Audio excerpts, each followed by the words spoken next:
Olá, bom dia, boa tarde ou boa noite, consoante a hora ou momento a que me estejam a visualizar, nesta que é a nossa 23ª lição aqui do programa do jurista, do estudante ou do diplomata de topo, e hoje vamos aqui para esta nossa 23ª lição, aqui deste ciclo, em que nós estamos a aprofundar um conjunto de técnicas pessoais. Para quê? Para expandir o autoconhecimento, a vibração, a capacidade de autoconhecimento, que depois gera dentro de nós a capacitação de termos, digamos, background suficiente para estarmos com o outro, com a realidade do outro, com a psique do outro e dos outros e do coletivo. Ou seja, estabelecermos aqui não só um autoconhecimento para saber o que é nosso e o que não é nosso, para ao mesmo tempo também, a partir dessa nossa expansão, estarmos mais atentos e termos uma capacidade de maior aceitação e compreensão daquilo que vem de fora. Isto também nos ajuda a ter o tal discernimento, a tal capacidade de distinção entre o que está connosco e o que não está connosco, o que está com o outro e não está com o outro. Para quê? Para que sejamos sensíveis a esta capacidade de discernir a realidade à nossa volta. Ou seja, quanto mais nós nos conhecemos a nós mesmos, mais preparados estamos para aceitar a diferença que o outro traz e, de alguma forma, permitir, através desse autoconhecimento, o empoderamento da nossa própria personalidade e isto também trazer uma maior capacidade de colaboração com os outros para alcançar o sucesso pessoal e coletivo. Ou seja, perceber que o coletivo, o sucesso coletivo, aquilo que deriva da sociedade, tem sempre como base e como esteira fundamental o autoconhecimento. Sem nós termos autoconhecimento, sem termos uma capacidade profunda e uma necessidade e uma vontade de nos conhecer profundamente, é muito difícil aceitar o outro. Porquê? Porque as nossas próprias limitações intrapsíquicas, os nossos traumas não resolvidos, não percebidos, não aceitos, vão dificultar imenso a nossa capacidade de escuta e percepção do outro. Quanto mais calmos estamos connosco mesmos e nos conhecemos melhor a nós mesmos, mais facilmente estamos com o outro, mais abertos estamos à empatia com o outro, à percepção do outro. Porquê? Porque estamos seguros connosco mesmos. Isto vai fazer com que não saia de nós uma necessidade de projeção sobre o outro. Porquê? Porque temos algo não resolvido dentro de nós, mas pelo contrário, porque estamos em paz, porque estamos tranquilos, porque estamos pacificados, fica muito mais fácil ouvir o outro e trazer a história do outro para a nossa própria compreensão. Não com um sentido manipulativo, mas sim com um sentido verdadeiro e genuíno de ouvir e aceitar o outro. Então, o segredo é ser você mesmo, e ser você mesmo é afirmar os seus objetivos de forma persistente, ou seja, ter uma noção que quanto mais trabalhamos sobre algum aspecto e sobre uma determinada situação, mais crescemos e mais nos transformamos, é não nos render às nossas fraquezas e limitações e é reconhecer nos outros parceiros de crescimento. Portanto, se nós soubermos ter estas três dimensões, nós teremos aqui o domínio sobre aquilo que é o segredo para sermos nós mesmos, para sermos autênticos e verdadeiros. Então, as três fases ou os três aspectos são afirmar os nossos objetivos com persistência, trabalhar a partir de dentro e dos nossos objetivos, controlar aquilo que são os vícios e dependências, ou seja, não nos render às fraquezas e reconhecer nos outros parceiros de crescimento. E é sobretudo nesta terceira dimensão que nós estamos aqui em algo que funciona muito bem na universidade e nos estudos superiores, e essencialmente nas viagens e em tudo aquilo que é o palco do exterior e da expansão, e que é diferente, por exemplo, para aquilo que é o Parlamento ou a prática política. Porque, de facto, quando nós pensamos no diplomata, no jurista ou no estudante, nós estamos a pensar em alguém que expande o conhecimento e que procura conhecer o outro sem uma intenção de controlar, de dominar. E, portanto, nesse sentido, o reconhecimento dos outros como parceiros de crescimento é absolutamente essencial. Ou seja, há um contar com o outro também para o crescimento. E este é um aspecto determinante de diferença, por exemplo, da oficina do Parlamento que estudaremos no ciclo seguinte.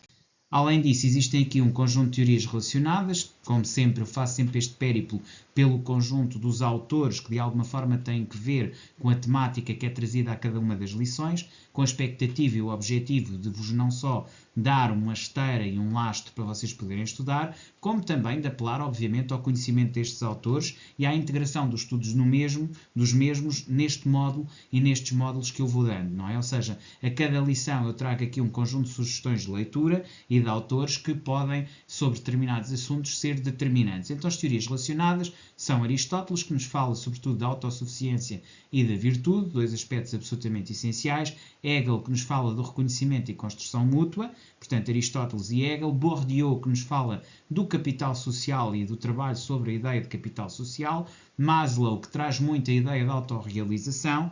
E também Paulo Freire, que nos fala do empoderamento coletivo. Portanto, há aqui então esta interligação de teorias que estão relacionadas a esta nossa lição 23, que são a autossuficiência e virtude, Aristóteles, o reconhecimento e construção, Hegel, o capital social, Bourdieu, a autorrealização de Maslow e o empoderamento coletivo a partir dos textos de Paulo Freire. E, portanto, aqui estas teorias importantes. Depois temos aqui um exercício que eu queria propor, para também termos aqui um trabalho mais prático e não estarmos aqui apenas a trabalhar sobre elementos teóricos e ter aqui um período de maior autoconhecimento e transformação. E este exercício sobre autossuficiência e sucesso parte de, primeiramente, registar e listar 3 objetivos pessoais, ou seja, 3 metas de vida que tenham. Pode ser uma meta a curto, a médio e a longo prazo. Estabelecem um objetivo a curto, a médio e a longo prazo. 3 objetivos pessoais. Depois, identifica ações concretas para cada um deles. E aqui pode diferenciar ações que são imediatas, para o objetivo imediato, ações intermédias e ações mais a longo ou mais em prolongamento de tempo e mais repartidas e segmentadas para objetivos ou objetivo mais longínquo. Depois executa essas ações nesta semana e reflita sobre o progresso. Isto também vai ajudar a perceber a temporização de tarefas e a perceber também como as ações concretas implicam um esforço diferente, consoante também o objetivo seja imediato, intermédio ou final. Basicamente o exercício que propomos aqui para a autossuficiência e sucesso. Outro exercício que eu também aqui proponho, já não é para autossuficiência e sucesso, mas sim para parcerias e empoderamento, e que tem que já ver com uma outra dimensão, a dimensão relacional, a dimensão do eu com o outro e do trabalho do eu com o outro. E então aquilo que eu peço é que identifique um parceiro potencial para estabelecer uma parceria e fazer empoderamento, ofereça apoio genuíno ao desenvolvimento deste parceiro, reflita sobre o crescimento mútuo após uma semana. Ou seja, identificar um parceiro potencial numa determinada solução de um determinado assunto. Sei lá, estou a pensar, por exemplo, tem um inquilino e há um problema para resolver no imóvel. Aqui tem uma parceria para a resolução de um problema. Ofereça apoio genuíno ao desenvolvimento dessa situação e depois reflita no que é que isto fez de crescimento mútuo, de confiança entre as partes, por exemplo, para uma melhor sedimentação daquilo que é a relação que têm, que obviamente é uma relação no âmbito de um contrato, mas independentemente disso, pode sempre ser melhorada com relações de confiança e melhoramento dessas mesmas relações de confiança. Portanto, acaba por haver aqui este equilíbrio. Depois, exercício que também é aqui importante de desconstrução de limites, ou seja, tivemos ali com 2 exercícios mais práticos que têm que ver com, no fundo, o estabelecimento de prioridades e, além disso, também um exercício de maior complexificação de relações. E agora vamos aqui para um de desconstrução de limitações, ou seja, algo mais interno, trabalhar mais sobre a sua própria psique e sobre as suas próprias limitações intrapsíquicas podem aqui ser importantes. Então, reconhecer uma limitação pessoal, uma limitação intrapsíquica que você tenha e que é sua e que é pessoal e que queira trabalhar, e depois agir de forma a desconstruí-la com conhecimento e ação. Ou seja, por um lado perceber exatamente em que é que consiste esta limitação pessoal e depois tentar perceber em que medida é que você pode transformá-la e encontrar aqui um caminho para você melhorar, digamos, nesse aspecto. Estou a imaginar, por exemplo, você tem dificuldade em controlar o peso e como é que você vai arranjar uma estratégia prática para perder peso, melhorar as horas de descanso, a alimentação e depois também a complementação com o ginásio, por exemplo, e refletir sobre os impactos no seu desenvolvimento. Isto é uma desconstrução de limitações acerca, por exemplo, de uma ideia ou crença limitante que você nunca vai poder perder peso, por exemplo. Isto é um exemplo de uma desconstrução de limitações. Ainda há aqui um terceiro exercício, ou aliás um quarto exercício que tem a ver com construção de parcerias.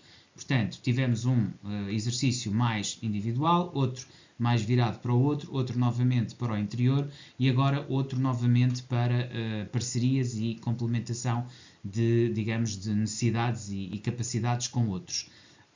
Neste exercício de construção de parcerias, lista então 3 qualidades de um bom parceiro. Ou seja, aqui é você, no fundo, projetar, imaginar e, no seu entender, aquilo que você considera como sendo uma qualidade. Algo que você considera importante no outro, ou uma qualidade que você vê no outro, para que a partir daí você entenda que ele é um bom parceiro. Depois inicie com essa pessoa que tem essas 3 qualidades um projeto colaborativo e depois reflita sobre o sucesso compartilhando. Ou seja, basicamente aqui é você partir da teoria para a prática e perceber até que ponto é que aquilo que você projeta pode ter ou não a ver com a construção efetiva de parcerias. E certamente terá aqui algumas surpresas.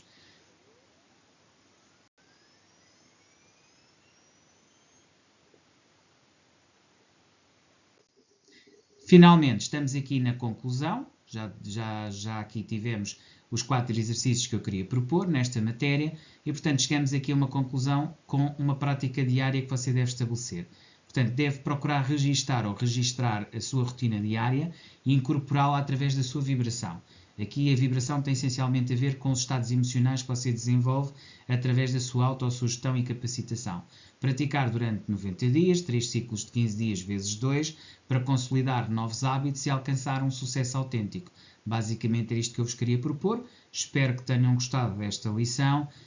Voltamos a ver amanhã. Até lá, despeço-me com cordialidade. Até amanhã, então.